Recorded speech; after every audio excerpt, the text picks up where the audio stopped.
Over from Studio C, going live in 5, 4, 3. Another 5-minute mystery brought to you by Adler Elevator Shoes.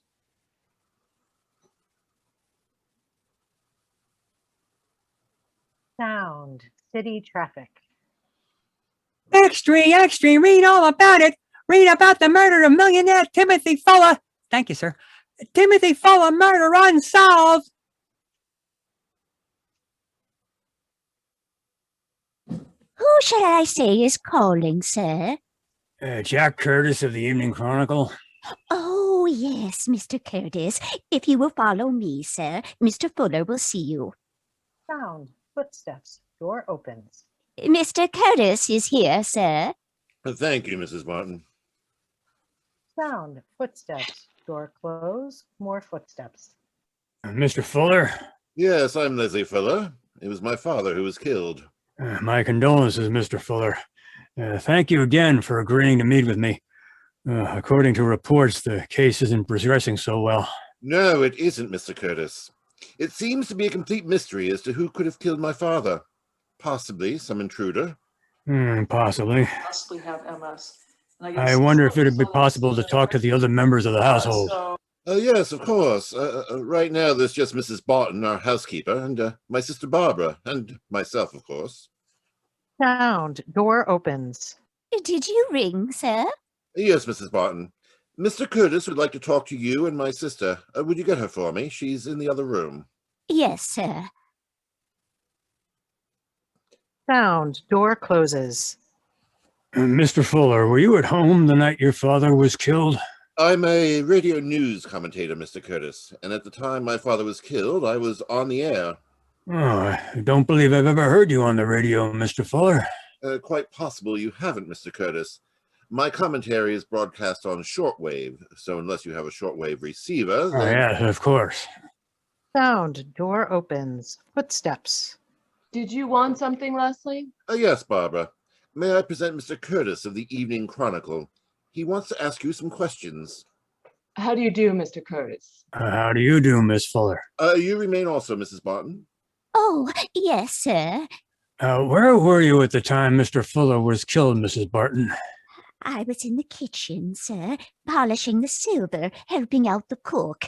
When I heard the shot, I ran into the drawing room and found Mr. Fuller slumped over in his chair. Shot through the head, wasn't he, Mrs. Barton? Yes, sir. I'll never forget what I saw. Yes. Where were you at the time, Miss Fuller? Oh, I was here in the library. I was lying on the couch listening to Leslie on the radio when I heard the shot. I never miss him. Radio? What radio? That old portable over there on the desk. Oh, now I see it. Where's the cook, Mr. Fuller? She left this morning. She was terribly upset, and the police said it would be all right. I see. That's a very beautiful picture over there on the desk, Miss Fuller. Do you have another one like it? Oh, why, yes, of course, but I'm... Oh, I don't want it for myself, Miss Fuller. I want it for my paper. Just what are you driving at, Curtis? Just that your sister's picture will appear in the paper tomorrow under the headline, Daughter Murders Father. But that's fantastic. You have no reason in the world to believe that I murdered him. Oh, I don't. You made one statement that convinced me immediately that you were lying.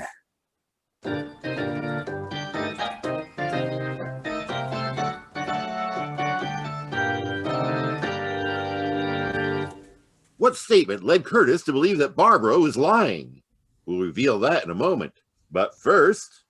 It's not always your height that counts, men. It's the way other men look at you. Don't let them look down on you. Step into Adler elevator shoes and step up in the world. You'll be almost 2 inches taller instantly. You'll stand straighter, look better, and command the respect you're entitled to. You're taller comfortably and confidentially, for the heels are no higher. Smart men are going up in the world. So don't just wish you were taller. Do something about it. And get yourself a lift in Adler elevator shoes today. Now, back to our mystery. Yes, Miss Fuller, you made one statement that convinced me immediately you were lying. Your alibi was that at the time the shot was fired, you were lying in here listening to your brother's commentary on the radio. That's impossible, Miss Fuller. Your brother broadcasts on shortwave. Shortwave is something different and requires a special receiving set. You could hardly expect me to believe that you heard your brother on that old portable radio you have here. It just wouldn't work. Oh, Miss Fuller. Barbara. Get your hat and coat, Miss Fuller. Where you're going, you'll have plenty of time to consider the intricacies of shortwave.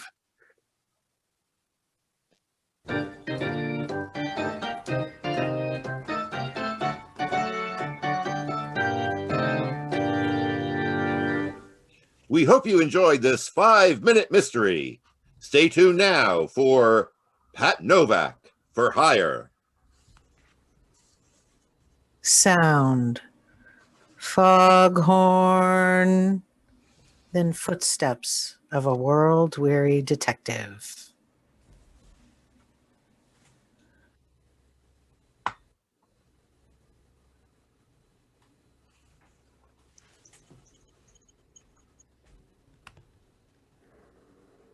Sound. Foghorn.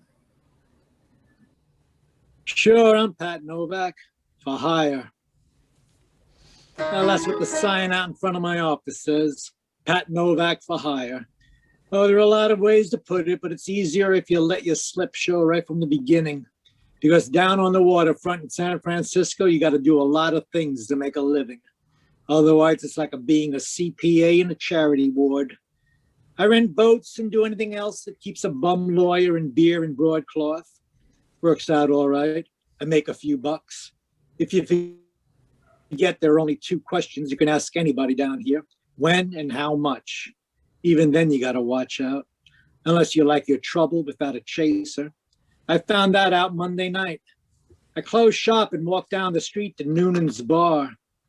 It really isn't a bar, just a couple of stools with a bottle opener and a jukebox full of Irish tenors. But it's good enough to give you a shove down the road. Must have been about 11. I was sitting at one end of the place by myself, sorting out my steaks and spinning a $50 on the bar. So I don't know when she came in, but she came in. I remember that. Sound. $50 spinning on the bar. Does it always come up heads? If you're lucky. Who are you? If you were that lucky, you'd have dollar bills to do it with. I'm low on chatter. Why don't you go to the end of the counter and talk to the racing set? I'd rather buy you a drink. Noonan's a social climber. He'll throw you out. You buy me one. And I'm broke to strangers. And that winds up the conversation. See you later. We'll talk business then. I went to your office, but they said you were over here. I want to hire you, Mr. Novak. You got a name to go with the figure? It won't fit in your file. I want you for 3 hours' work tomorrow afternoon. Can you do it? If I said yes, it might be too tough. There's a flower stand on the corner of Post and Kearney. I want you to go to that stand tomorrow afternoon at 2 o'clock. Pick up a geranium and deliver it to this address. And it's too big for a Western Union boy? Are you too big for $50? No. Must be a pretty geranium at those prices. Some people love nature, Mr. Novak. Do you care? No. I know a guy who likes parrots. You go to the stand and tell them you want the plant. Take it straight to the address I gave you. It's important. Don't let it out of your hands. For $50, I'll act like we're married. I better give you the money now. You're eager.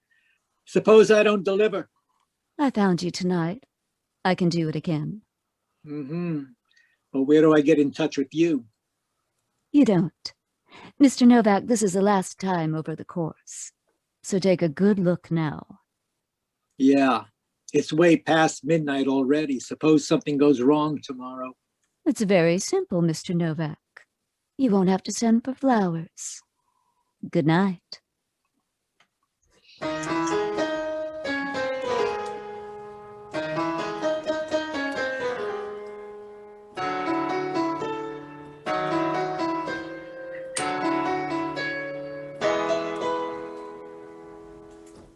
I watched her as she turned and walked out the door. She was wearing a flower print dress, and as she walked, the roses kept getting mixed up with the daisies. She walked with a nice, friendly movement, like the trap door on a gallows. As she reached the door, she turned and smiled once, as if she knew the $50 was just for laughs. I scooped up the dough before anybody could see it, because in Noonan's, everybody gets broke in one motion. I left a few minutes later and went home to bed. I jumped real good on $50, so I felt good the next afternoon when I got to the corner of Post and Kearney. The flower stand was there all right, and I leaned against the storefront, watched the guy for a while. Maybe I should have known then, because I got the idea he didn't know what he was doing. You can say that for a lot of senators. So I let it ride, and when the jewelry store clock across the street said 2 o'clock, I walked up to him. Sound, traffic and background, footsteps on pavement. Can I do something for you? Yeah, give me a geranium plant. What kind you want?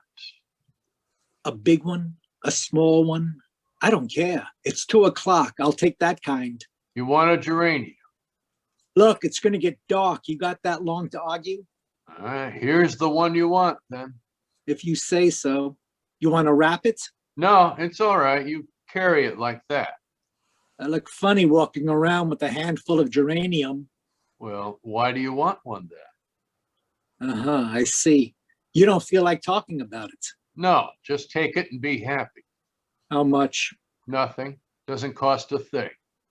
Well, suit yourself. You won't make much dough that way. I make even less talking to you. Just take the plant and be careful. Oh, how you know what I'm going to do with the geranium? I don't, mister. You know, some people eat them. Just be careful. And goodbye. Sound, traffic sounds. Well, the way things were going, Post Street began to look like the main drag in Casablanca. I watched the guy fumble around with the customer for a minute.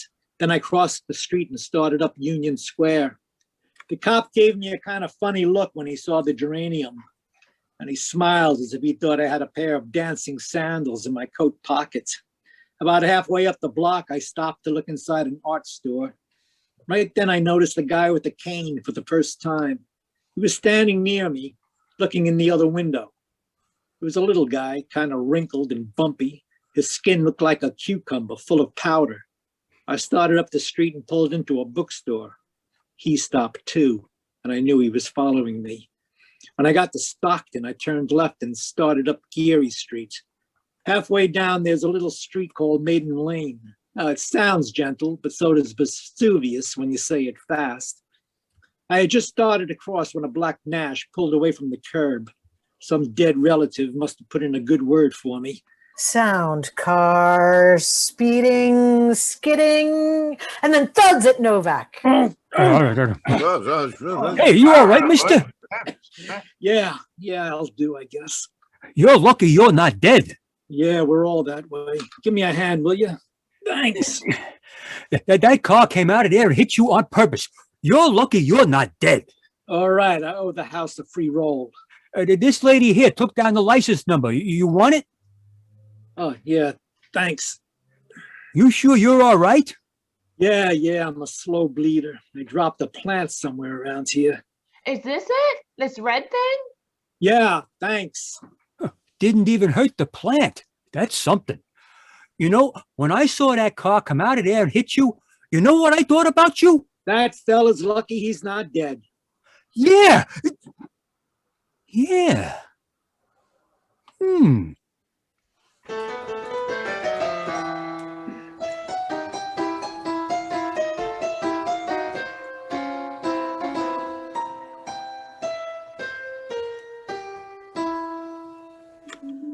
Well, I looked around, but the little guy with the cane had disappeared. As I crossed Union Square, I kept looking around, but he was gone. I tried to forget about it, but I couldn't get it out of my mind. I kept coming back and showing up like a bad reputation. Why had the guy started to follow me and stop so suddenly? How about that guy in the car and that $50 geranium? Well, I got a cab at St. Francis Stand and rode out to the address the girl gave me. On the way, I looked at the flower. From what I could see, it was just a geranium, planted in a little wooden box like all the rest of them, bloomed unevenly, with buds too nervous to come out, like a debutante with thick ankles. The cab pulled up at the address. It was a rooming house out on Clay Street. The note said I had third floor rear, so I went up there and knocked. Sound 3 knocks. There was no answer, so Sound door open. I went in, expecting to find anything but what I did find. Sound door close. Footsteps. Hello. Go away. Go away and leave me alone. She closed her eyes and stopped talking. She was so sick it showed like a searchlight in a cave. Her complexion was pasty and the color of a November sky. She had no expression on her face, just thin lips drawn so tightly the rims were white. She wasn't ready to quit yet, but you could tell she'd been papering the house for years.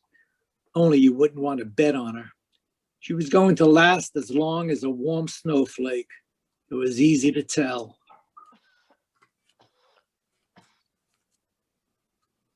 You got a bad cough there. You need some sun. I need more than that. Yeah, I guess you do. Who are you? Relax, I'm not the welcome angel. I just brought you some flowers. Is it a joke from somebody?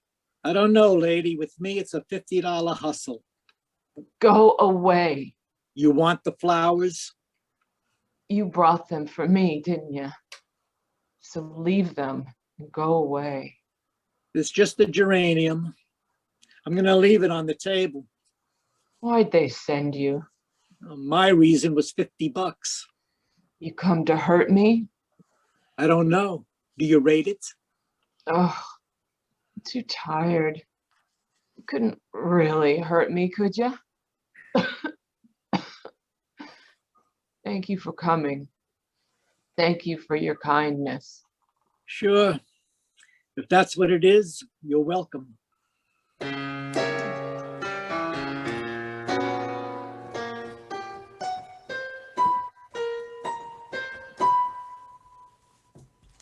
Now, that's all she said, and that's all that happened in that little house on Clay Street. There wasn't much, and it wasn't enough to worry you, but I felt like a man in quicksand, complaining about his height. When I left there, I took a car down to Market Street and I had dinner. Well, it didn't go right because I kept thinking about this afternoon and last night. Who does she mean by they? And where do all these people fit together? The guy with the cane, the gal who gave me the $50, and a little tale about Maiden Lane. I tried to forget about it, but it wasn't easy. It was like trying to change a typewriter ribbon with mittens on. After I went home, it was around 8 o'clock, and when I got into the apartment, it was dark. Before I had a chance to put on the light, I knew somebody was in the bedroom. I walked over to the door. In the dim light, it looked like a walrus in pants, but it turned out to be Inspector Hellman from Homicide. Sound footsteps. Hello, Novak. I just dropped in for a chat. You always chat with your hand in the bureau drawer. It's restful. I've been looking over your stuff.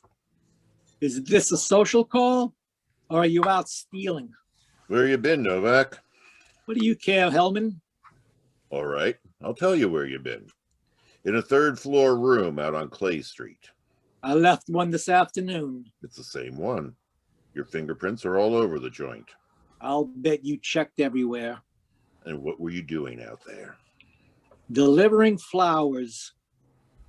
Is that your best try, Novak? It's the best I'm going to do for you. If you don't like it, check with the woman out there. I brought her flowers and left. What woman? The one on the couch, a black-haired one with the half-dead look on her. You're wrong twice. Huh? There's no girl out there, unless she's tattooed on the guy's chest. And that guy doesn't have a half-dead look. It's better than that. All the way. That's right. He's dead enough to pray for. Will that do?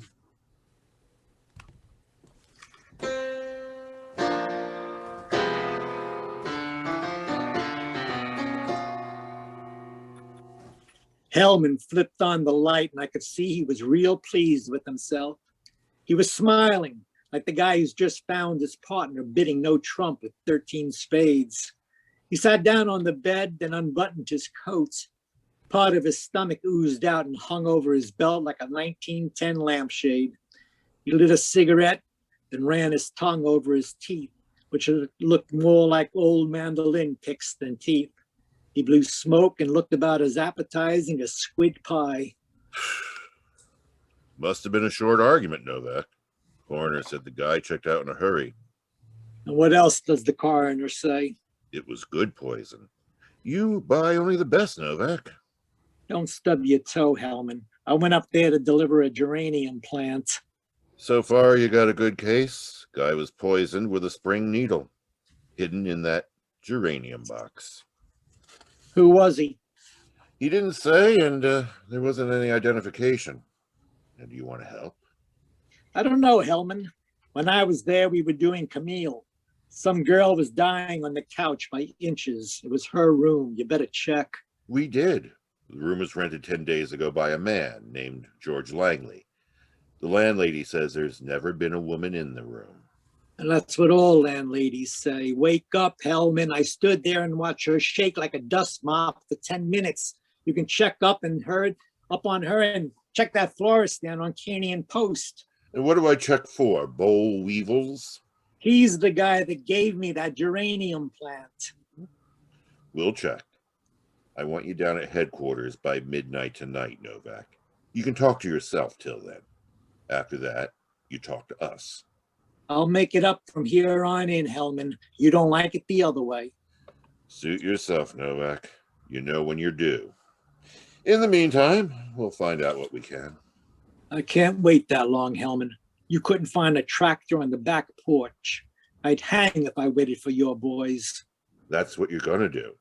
And at midnight, you can dangle as high as you want. I don't mind, as long as my feet are on the same level as your head.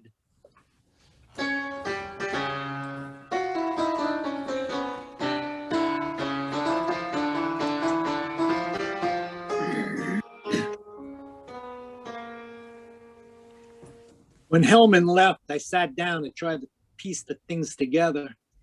I knew everything was there if I could just shove it into place. It was like trying to swap an egg beater for a mix master.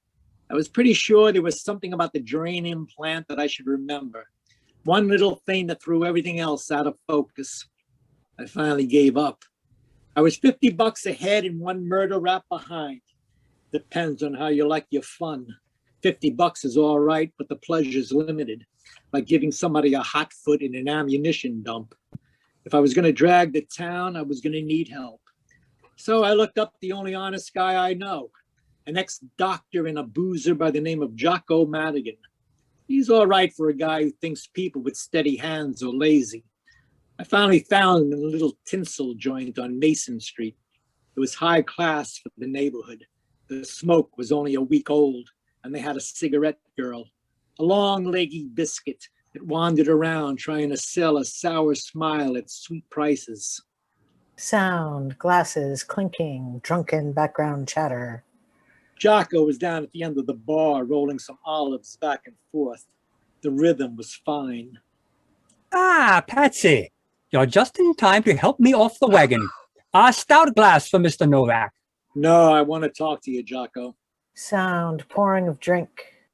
Patsy, confidentially, I hate martinis. I just drink them for the vitamins.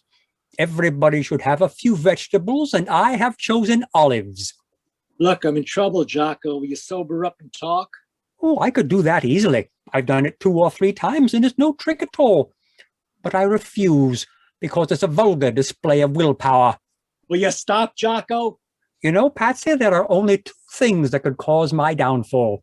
Whiskey or women. I'm not particular. You find me a nice old widow, and I'll quit this stuff. All right. Some plump old party with a memory as riveting as my own. Preferably somebody rich enough to convince me the lines in her face weren't put there by worry. Stop it, will you? Patsy, I'll allow you to motivate my dissent, but I will not permit you to bring it to a halt. I apologize for interrupting. Go on. What do you know about flowers? Oh, I think they're pretty on a woman's shoulder, but I suppose that's mixed emotion. Why? I'm going to need your help, Jocko. There's a dead guy out on Clay Street, and Hellman's campaigning for me. How do the flowers fit in?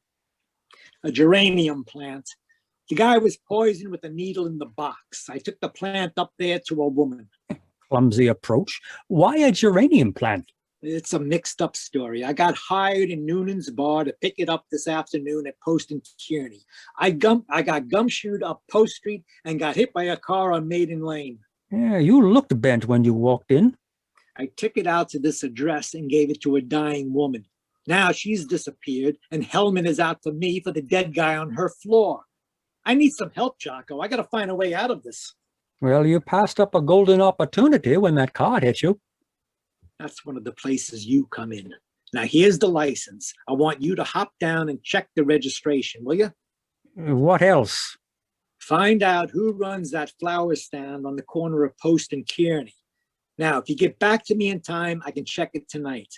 Tag by my place. I'll either be there or I'll leave a message. And where are you going? To find a woman. That seems like a peculiar way to handle a crisis. I gotta find the gal that started me out on this. Patsy, I wish you'd forget about women. And I wish you'd forget about whiskey. Ah, yes. We both have our problems. Except I enjoy one safeguard that you don't. At least I can look at the label and tell how old it is. Good night, lover.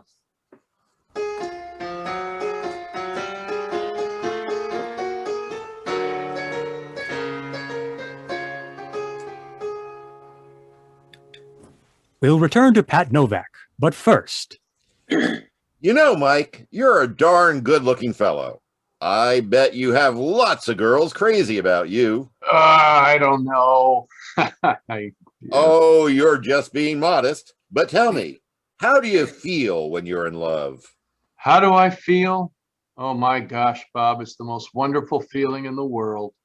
Why, when I'm in love, I'm just breezing along with the breeze. I never mind the bumpy or the bumps or the ruts along the highway of life. I float through life on a cloud. And that, folks, is exactly the way you'll feel in the famous Dodge Air Glide ride. Why, if you haven't experienced this thrill, visit the showroom of your local Dodge dealer. See for yourself the extra value you'll get in this big, new, money-saving Dodge. Believe me, folks, it is certainly more car for less money. Think of it. The new Dodge Beauty winner of 1936 now sells for only $640 and up. List prices at Factory Detroit. Say, that is something, Bob. I think I see a Dodge Air Glide in my future. Congratulations. And now, back to Pat Novak for hire. I got out of there and went by Noonan's place.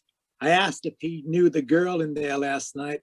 He said after 45, a man forgets about a woman's face. So I checked that lead off and started on the other girl. I hit all the cab stands out near Clay Street and finally found a hack that picked her up. It was about 4 o'clock, he said. She had luggage and rode over to Janet Street on Telegraph Hill, but he couldn't remember the address at the best rates in town, so I checked off that one too. But here on, it was going to be a rough ride. I didn't know where to dig. I might as well have been out looking for a stick with one end. I decided to try just one more thing. I went by to search the Clay Street joint. It was a dirty room and the geranium hadn't helped. There was a sweet odor and a thick, dusty cloud all over the place. It was like going to sleep in the bag of no vacuum cleaner. There wasn't anything there that could help, and on my way out, I heard footsteps. I snapped off the light and waited. Sound, door opening. Footsteps of femme fatale. The door opened slowly. I couldn't see her face. I knew it was the girl from Noonan's. Sound, more high-heeled footsteps. Turn on the light and we'll see your friends. Sound, click of light switch. Well, Mr. Novak, I don't have friends. Sit down. Let's talk. In here? Why don't we drop by a gymnasium and get some fresh air? We can start with your name. It's Evie. Say your piece, Mr. Novak. I've run out of $50 bills. Yeah, that's the way it is with my patients. Who killed the guy? I don't know, Patsy. I can narrow it down to one county for you. But after that, you'll have to do your own sorting. The police think I did it. If you did, you look big enough to carry the load. I don't care, Patsy. I'm not going to weep. I've got about 3 tiers left, and he isn't high enough on the list to rate one. Who was he and how did you find out he was dead? There's generally a dirty rib in the wash bowl. His name was Dowd. Don't worry about him. He was a small-time guy set to fast music. Well, I'm going to worry about him because homicide is worried about him. Then worry calmly, Patsy. You do it that way, I'll help. Sit down. Sound. Chair scrapes on floor. Now look, lady, you better help out or I'll lose your teeth for you. Patsy, you're tough. In everything, I guess. Who runs that flower stand? It wouldn't help. When he gave you that geranium, there was nothing wrong. For $50, there had to be something wrong. It wasn't full of poison. I know what was in there, and it wasn't poison. Somebody made a switch up here. What happened to the girl? I don't know. Relax. You're going to use up the nice energy. Look, sis, you can hold in those long legs and give me some answers. I'm going to haul them in long enough to ask a few questions. My turn now, Patsy. Back over toward the door. You can talk on the way. Yeah, you look good with a gun. You made a deal with George. I want to hear about it, Novak. I don't even know George. If he's got a part, you just dealt him in. I'm too old for fairy tales. George got to you and found out about the geranium box. It couldn't have happened any other way. Sorry, lady. Remember, you're nothing to me, Novak. You're $50 worth of muscle. You're $50 and I'll spend you fast. Go easy, baby. You're going to break open a seam. I don't know your boy George, and I can forget you too. You can do it while you're talking. I came a long way, Patsy. Too far to toss it over for a mail-order bum. You're just a fancy pair of pants to me, and I'll throw you away faster than a wad of gum.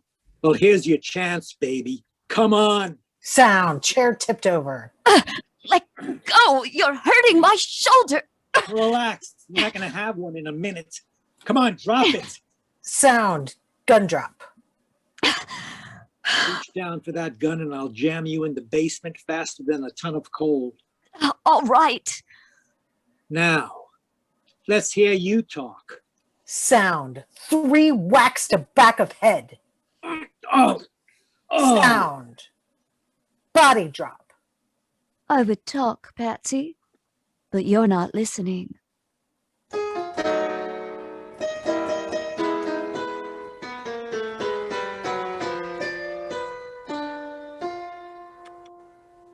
That's what happens when you don't watch the door.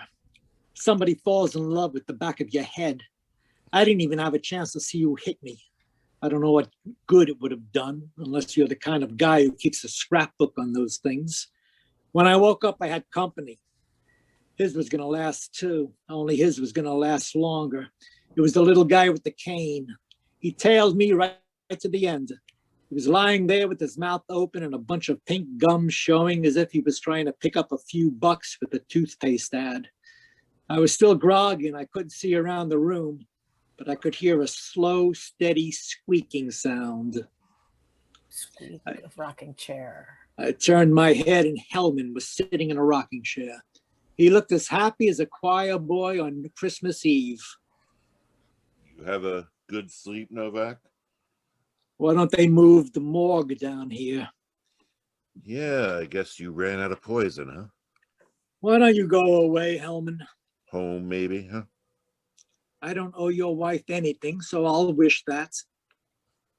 Who's the guy? I don't know. You look chummy when I got here. I don't know, Hellman. He followed me all over Post Street this afternoon. Check him yourself. I did. There's nothing on him. I'll bet his gold fillings are gone now. Sound. Rocking stops. Your trial run was a guy named Charles Dowd. I know. He was arrested in 1942 on suspicion of espionage. Well, he's in business again. The whole bunch of them are. And the kicker has something to do with that geranium plant. What bunch? These got dead guys and a lot of others on the same schedule. It's that geranium plant. It all started on Post and Kearney. You better check that florist stand. Don't you ever get tired, Novak? We checked the florist stand at Post and Kearney. The answer's no. Did you talk to the guy? No, because there is no florist stand at Post and Kearney. You're crazy, Hellman. I got a geranium plant there this afternoon. There's no florist stand at Post and Kearney. If you got a geranium there, it was growing out of a crack in the sidewalk.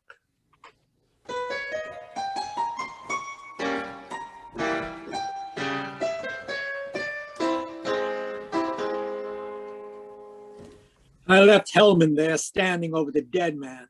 The little guy was looking up at Hellman with a dull, bored look, like an usher in a burlesque house. I was sure now there was something about that geranium I'd missed. If I could find the string and pull it, the whole thing would unravel. The questions were piling up and there was only one answer. Who got to that box and made the switch? Sound, bottle clinking against glass. It was close to 11 when I got back to my apartment. Jocko was in the kitchen working on an experiment. Ah, Patsy, I'm drinking to your memory.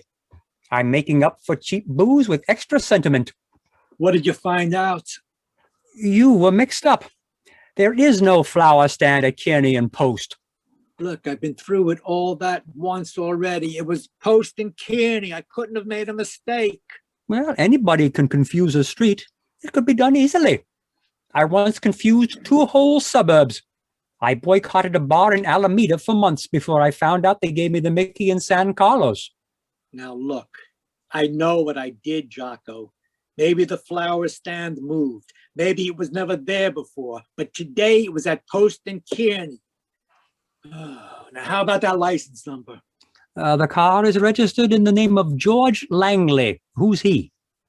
He rented the murder room and he's mixed up in the switch on that geranium plant. What kind of switch? I don't know, but whatever it was, George did it. When I left that stand, there was something else in it besides a poison needle. Everybody knew it. The girl, the little guy with the cane, and probably the guy who drove that car. They switched plants? No, Yeah, I guess they could have done that too, huh? Was the man with the cane behind you when you got hit by the car? Yeah, I think you're right, Jocko. He wasn't trying to kill you. In the confusion, the man with the cane switched plants on you. Jocko, you're an angel. I'm going to do something for you someday. Oh, you already have. I charged this bottle of whiskey to you. Sound, phone rings. Receiver picked up. Yeah, Novak. I've got news for you. Mine's good too. That poison needle was engineered by the little guy with the cane. And we identified him. His fingerprints match an espionage agent called George Langley. Well, he was due any minute. There's nothing else on him except he lived in a place up on Janet Street. So it happened that way. Huh? That's where the other geranium is, Hellman. You better get up there before they ring down the curtain. That other plant is going to draw all the boys and girls. And what does that prove? Nothing, except you got no business bothering a flower unless you're a bee.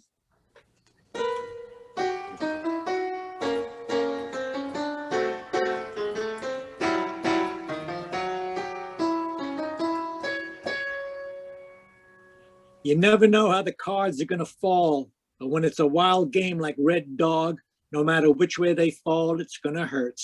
And the last card's the one that breaks your back. So when Hellman hung up, I grabbed a cab and rushed out to Janet Street. It's a little short street, draped off of Telegraph Hill like a torn ribbon. When Hellman pulled up at the top of the hill, I met him and we started up to George Langley's address.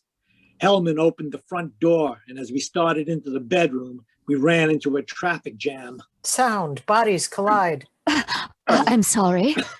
Hello, Evie. This is Hellman from Homicide. I don't have time now, Patsy. That's all you've got, baby. Grab her bag there, Hellman. Patsy, you're crazy. Open her bag, Hellman. That's what they're all after. There's the geranium over by the window. Let's have the bag, lady. Hey, you're all too grabby. I'll take it. Come on, Evie. Who's this guy? A pixie, Hellman. He's the guy that sold me that flower on Post and Kearney. Sorry you got mixed up in this, Novak, but I'm short on regrets tonight. Give me the bag, Evie. Go easy. We're gonna get in too deep. Oh, you're in it up to your nostrils now, baby. The bag. I want that piece of paper. You don't need a gun, Gerard. Well, that's up to you, Evie. You double-crossed me, and I'm too old for a new set of tricks. Well, that's the way it had to be, Gerard. You can see that. When George cut in, there was nothing else to do. He was high man in, low man out. Well, you're out then. I want the bag. Stay away from me. Oh, give me time. I'll get far away. I'm gonna hang on to it. Stay away, Jerry. I hear you, but that's all, baby. Ah! Down! Scuffle! Then bang! Bang! Bang! Bang! No! Bang! Oh. 2 bodies drop. Give me your hand, Patsy. You're gonna need more than that, Angel. Help me to the couch. Sure. Come on. There you are. Thanks, Patsy. You didn't owe me that. I can't take it back now. How's Gerard? He bleeds big. If I wasn't so tired, I'd laugh and laugh. No, I wouldn't do that, Angel. You're gonna be there in time to hear the echo. What's in the bag? A formula. One other thing, Patsy. Yeah. One other thing. What'd she say? I don't know, Hellman. She took it with her. So where does that leave us? Short one girl. She's in the apartment or on her way up. Don't look too hard, Mr. Novak. How many more are there? She's the big act. How do your friends look, sweetheart? They look the way they should. They watched me get sick. They didn't do anything about it. They sat around waiting for the last drop of blood to dry up. You better go with Hellman. Take me while you have a chance. Take me before I go. Yeah, you're more than ready. I think they look wonderful. They let me work for years. They let me get this way. And they sat around and listened to my heart break.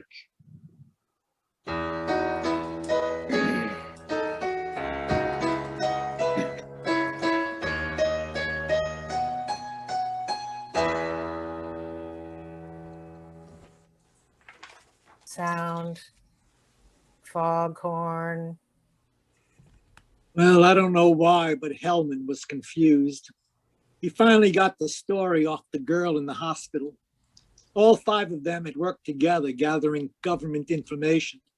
But when the big order came, a double cross set in like an epidemic. They were out after a formula. The dying girl had one half.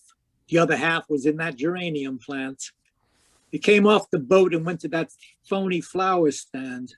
Evie and Gerard were afraid to deliver it themselves, so they hired me to do it.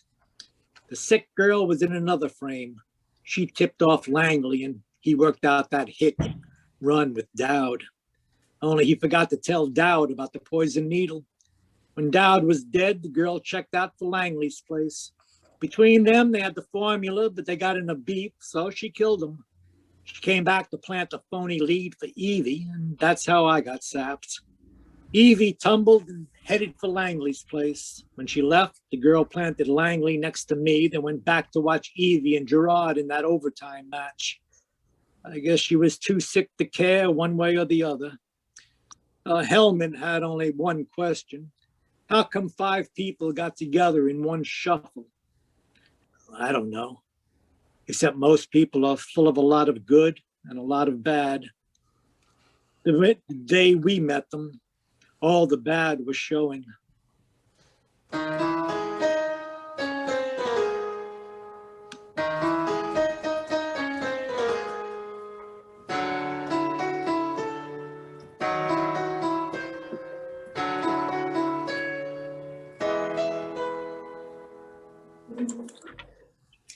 W.W.O.W. has just brought you Pat Novak for Hire.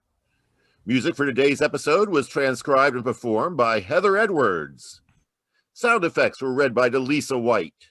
In the cast were yours truly, Bob Rutan, Michael Johnson, Alan Dolderer, Rebecca Rowe, Mary Murphy, and Steve Viola as Pat Novak. Join us next time for more hard-boiled, two-fisted suspense.